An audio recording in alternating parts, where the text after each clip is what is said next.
So hello everyone, जोहार study tube पर आपका अगेन से वेलकम है। तो चलिए आज के झारखंड जीके प्रैक्टिस सेट को स्टार्ट करते हैं। स्टार्ट करने से पहले मैं आप लोगों को बता देना चाहता हूँ, अब हम लोग प्रैक्टिस सेट में झारखंड के टॉप 50 प्रश्न एमसीक्यू करेंगे। और यदि आप इस प्रैक्टिस सेट को डेली बेसिस पे मेरे साथ कंटिन्यू करेंगे तो आप लोगों का झारखंड जीके में एक बहुत ही अच्छी पकड़ बन जाएगी। आप प्रीवियस प्रैक्टिस सेट में भी देखते होंगे कि किस प्रकार एक ऑप्शन के साथ साथ हम लोग प्रश्न के चारों ऑप्शन का एनालिसिस करते हैं, एक्सप्लेनेशन करते हैं, जिससे अधिक से अधिक हम लोग एमसीक्यू को याद रख सके। और इसीलिए मैं आप लोगों को रिकॉल कराता हूँ चारों ऑप्शन का। पहला प्रश्न है, दामोदर घाटी में मुख्य रूप से किस प्रकार की मृदा पाई जाती है? लाल मृदा। लाल मृदा जो इसका विस्तार है वह छोटा नागपुर क्षेत्र के अंतर्गत में ही आ जाता है दामोदर घाटी। छोटा नागपुर का क्षेत्रफल बात करें, संपूर्ण क्षेत्रफल 83,227 वर्ग किलोमीटर क्षेत्रफल है। इसके 90% भूभाग पर लाल मृदा पाई जाती है। लाल मृदा जो कि आर्कियन मूल के कर्म के चट्टानों से इसका विकास हुआ है। अभ्रक मृदा कोडरमा हजारीबाग जिले में इसका संपूर्ण विस्तार है। काली मृदा राजमहल के क्षेत्र में और काली मृदा का विकास बेसाल्ट कर्म के चट्टान से। लेटेराइट मृदा पाट क्षेत्र में पूर्वी सिंहभूम और राजमहल पहाड़ी का जो पूर्वी क्षेत्र इलाका है यहाँ पे इसका सर्वाधिक विस्तार है। झारखंड में कौन सी बरसाती नदी नहीं है? सोन नदी। सोन नदी का उद्गम अमरकंटक की पहाड़ी से। पुनपुन और फल्गु नदी का उद्गम छोटा नागपुर के पठार से। पुनपुन नदी को कीकट और बमागधी के नाम से जाना जाता है। फल्गु नदी को निरंजना नदी के नाम से जाना जाता है। स्वर्ण रेखा नगड़ी रांची से इसका उद्गम होता है और यह झारखंड की एकमात्र ऐसी नदी है जो कि स्वतंत्र रूप से बंगाल की खाड़ी में जाकर के गिरती है। स्वर्ण रेखा की कुल लंबाई 395 किलोमीटर है और स्वर्ण रेखा जहाँ से इसका उद्गम होता है नगड़ी रांची से, दक्षिणी कोयल नदी का भी उद्गम नगड़ी रांची से ही होता है। नेक्स्ट प्रश्न है, उत्तरवर्ती नदियों का कौन सा उदाहरण नहीं है? तो उत्तर की दिशा में प्रवाहित होने वाली नदी है सोन, पुनपुन, उत्तरी कोयल। बट बात करें बराकर की तो यह उत्तरवर्ती नदी नहीं है। उत्तरी कोयल जो कि सोन नदी की सहायक नदी है और इसका उद्गम होता है पिस्का रांची से। पुनपुन नदी का उद्गम छोटा नागपुर के पठार, सोन नदी अमरकंटक की पहाड़ी से। नेक्स्ट प्रश्न है, ब्राह्मणी नदी का उद्गम स्थान है? ब्राह्मणी नदी ब्राह्मण वर्ड जिस प्रकार एक शुद्ध वर्ड है, शुद्ध वर्ड से ही लिंक करके याद कर लेना है दूध। ब्राह्मणी नदी का उद्गम दुधवा पहाड़ी दुमका से और राजमहल की पहाड़ी से गुमानी नदी का। बात करें बांस पहाड़ी से बांसलोई नदी, रांची के पठार से स्वर्णरेखा नदी और दक्षिणी कोयल नदी जो कि रांची के पठार नगड़ी रांची से इसका उद्गम होता है। इनमें से कौन सी सोन की सहायक नदी है? तो सोन की सहायक नदी है उत्तरी कोयल और उत्तरी कोयल की सहायक नदी है औरंगा और अमानत। उत्तरी कोयल उद्गम बात करें पिस्का रांची, औरंगा का उद्गम स्थान बात करें तो यह लोहरदगा के किस्कू क्षेत्र से, किस्कू लोहरदगा क्षेत्र के अंतर्गत में आता है। यहाँ से औरंगा नदी का उद्गम होता है। क्यूल नदी का उद्गम गिरिडीह जिला से होता है। किकट और बमागधी किस नदी का उपनाम है? तो अभी हम लोगों ने बातें की कि पुनपुन जो नदी है छोटा नागपुर के पठार से इसका उद्गम होता है। इस नदी को किकट और बमागधी के नाम से जाना जाता है। फल्गु नदी को निरंजना नदी के नाम से जाना जाता है। ये दोनों नदियों का उद्गम छोटा नागपुर के पठार से। सोन नदी अमरकंटक की पहाड़ी। शंख नदी का उद्गम चैनपुर प्रखंड गुमला जिले से होता है। नेक्स्ट प्रश्न है, मैथन डैम का निर्माण किस नदी पर किया गया है? मैथन डैम इसका निर्माण बात करें सबसे पहले 1958 ईस्वी में बराकर नदी पर जो कि धनबाद जिला के अंतर्गत में आता है। मार्ग बदलने के लिए कुख्यात नदी है, तो सर्वाधिक मार्ग बदलने वाली नदी है सकरी नदी जिसे कि रामायण में सुमागधी के नाम से जाना जाता है। दक्षिणी कोयल का जो उद्गम स्थल है वह नगड़ी रांची जहाँ से स्वर्णरेखा नदी निकलती है वहीं से दक्षिणी कोयल नदी भी निकलती है नगड़ी रांची से। शंख नदी का उद्गम चैनपुर प्रखंड गुमला जिला से। झारखंड की कौन सी एकमात्र नदी है जो कि बंगाल की खाड़ी में स्वतंत्र रूप से गिरती है? वह नदी है स्वर्णरेखा नदी। स्वर्णरेखा नदी और दक्षिणी कोयल का उद्गम नगड़ी रांची से। अजय नदी का उद्गम मुंगेर बिहार से। मयूराक्षी नदी का उद्गम त्रिकुट पहाड़ी देवघर से। बांसलोई नदी का उद्गम बांस पहाड़ी गोड्डा से। नेक्स्ट प्रश्न है, रामायण में किस नदी को सुमागधी कहा गया है? सकरी नदी को। नेक्स्ट प्रश्न की बात करें, निम्नलिखित में से कौन सी नदी छोटा नागपुर पठार के पश्चिमी छोर में उत्तरी कोयल के विपरीत बहती है? वह नदी है शंख नदी। उद्गम चैनपुर प्रखंड गुमला जिले से। गुमानी नदी का उद्गम राजमहल की पहाड़ी से। स्वर्णरेखा नदी का उद्गम नगड़ी रांची से। दक्षिणी कोयल का भी नगड़ी रांची से और उत्तरी कोयल पिस्का रांची से। ऊपर टिप्पी बिहुआ किस प्रकार का बिहुआ है? हरण बिहुआ। हठ बिहुआ का दूसरा नाम क्या है? अनादर बिहुआ, घरघुस्सू बिहुआ, यानी कि ऑप्शन नंबर सी। नेक्स्ट प्रश्न है, राज्य की जनजातियों की भाषा का वर्ग है? मुंडा भाषा।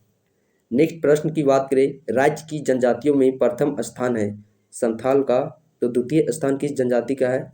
जनसंख्या के मामले में बात करें, प्रथम स्थान संथाल, दूसरे नंबर पे उरांव, तीसरे नंबर पे मुंडा और चौथे नंबर पे हो। प्रतिशत बात करें तो संथाल में 35% जनजाति, उरांव की बात करें 18.14%, मुंडा की बात करें 14.56%।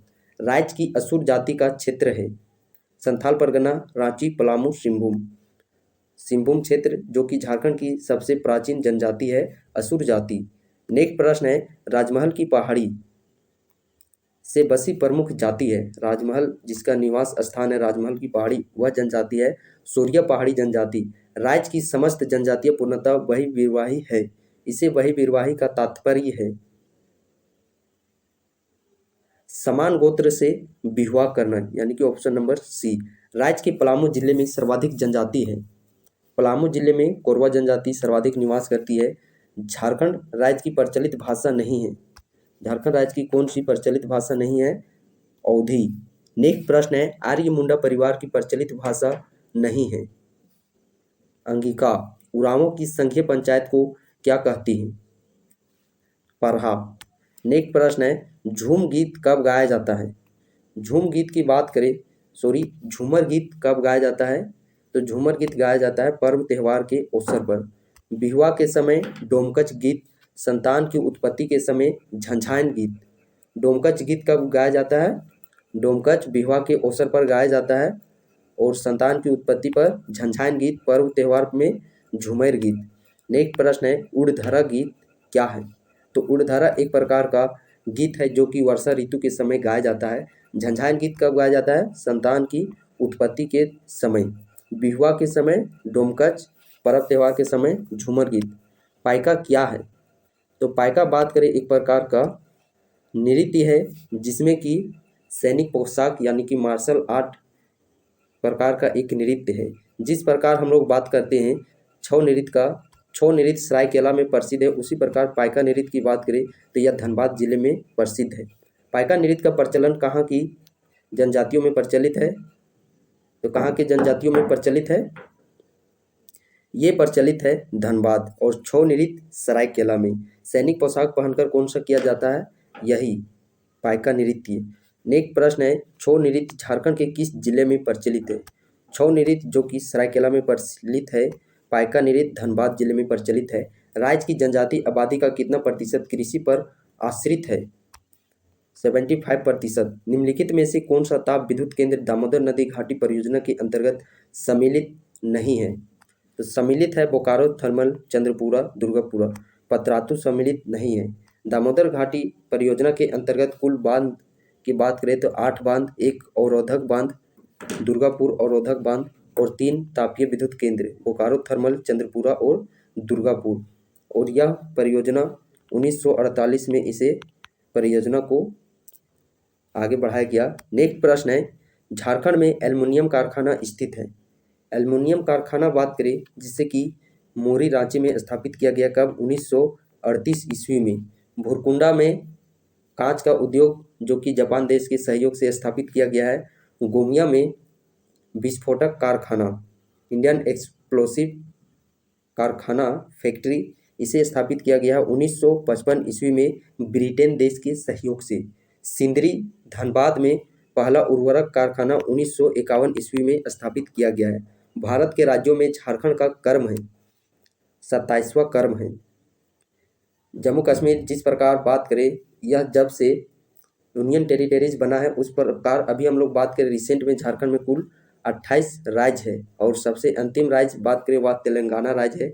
इस प्रकार 27वां नंबर पे अब आ गया है झारखंड। सो आप लोग कमेंट नहीं कीजिएगा, इसमें बहुत सारे कैंडिडेट सस्पेंस हो जाते हैं कि 28वां है बट आपने 27वां बता दिया और कमेंट करने लग जाते हैं। तो आपका क्लियर भी मैंने कर दिया कि 28 अभी कुल राज्यों की संख्या 28 है, अंतिम में है तेलंगाना। इस प्रकार 27वें नंबर पे आ जाता है झारखंड। झारखंड की सबसे लंबी नदी कौन सी है? दामोदर नदी। झारखंड की बात करें सबसे लंबी नदी, सबसे बड़ी नदी और सबसे प्रदूषित नदी वह दामोदर नदी है। उद्गम लातेहार के टोरी क्षेत्र से इसका उद्गम होता है, चूल्हा पानी नामक स्थान से। इसकी कुल लंबाई बात करें झारखंड में 290 किलोमीटर, बट इसकी कुल लंबाई तो 592 किलोमीटर है, बट झारखंड में इसकी लंबाई है 290 किलोमीटर। दामोदर नदी को देव नदी के नाम से जाना जाता है। स्वर्णरेखा नदी इसकी कुल लंबाई है 395 किलोमीटर, कुल लंबाई, ना कि सिर्फ झारखंड में, कुल लंबाई 395 है। कोयला का निक्षेप पाया जाता है गोंडवाना संरचना में। जनसंख्या के दृष्टिकोण से झारखंड की प्रमुख जनजाति का सही अनुक्रम है संथाल, उरांव, मुंडा, हो। जनजातियों की विवाह पद्धति के विषय में निम्न में से कौन सा कथन सही नहीं है? तो कौन सा कथन सही नहीं है? Option number D. नेक्स्ट प्रश्न है, झारखंड समन्वय समिति के प्रथम संयोजक कौन थे? झारखंड समन्वय समिति जिसका स्थापना 1987 ईस्वी में किया गया, इसमें कुल 53 संगठन थे। इसके प्रथम संयोजक थे बीपी केसरी, विशेश्वर प्रसाद केसरी। झारखंड समन्वय समिति का गठन कहाँ हुआ? रामगढ़ में। झारखंड का शाब्दिक अर्थ है वन प्रदेश। इस राज्य का नाम झारखंड क्यों पड़ा? झाड़ियों एवं वनों की बहुलता के कारण। किस वेद में झारखंड को किकटनामा देशों अनार्थ से संबोधित किया गया है? ऋग्वेद में। नेक्स्ट प्रश्न है, पुरातात्विक स्थल इस्कू के संबंध में कौन सा कथन सत्य है? कथन की बात करें ऑप्शन नंबर ए, बी, सी, यानी कि तीनों कथन सत्य है। आप यहाँ से देख लीजिएगा वीडियो को पॉज करके। नेक्स्ट प्रश्न की बात करें, किस स्थल से प्राग ऐतिहासिक काल के दुर्लभ शैल चित्र एवं प्राकृतिक गुफाएं प्राप्त हुए हैं? भावनाथपुर, जो कि गढ़वा जिले के अंतर्गत में आता है। भारतीय पुरातत्व में असुर शब्द का प्रयोग झारखंड के किन किन जिलों के लिए हुआ है? गुमला, रांची, लोहरदगा, यानी कि उपयुक्त सभी जिलों के लिए।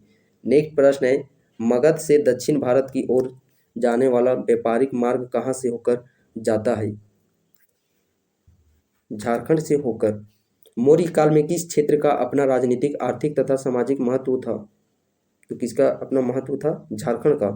कौटिल्य ने अपनी प्रसिद्ध पुस्तक अर्थशास्त्र में झारखंड को किस नाम से संबोधित किया है?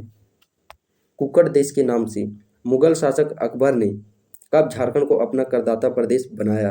झारखंड को पहला करदाता प्रदेश बनाने वाला जो शासक था वह था अकबर शासक। और कब करदाता बनाया गया? 1585 ईस्वी में।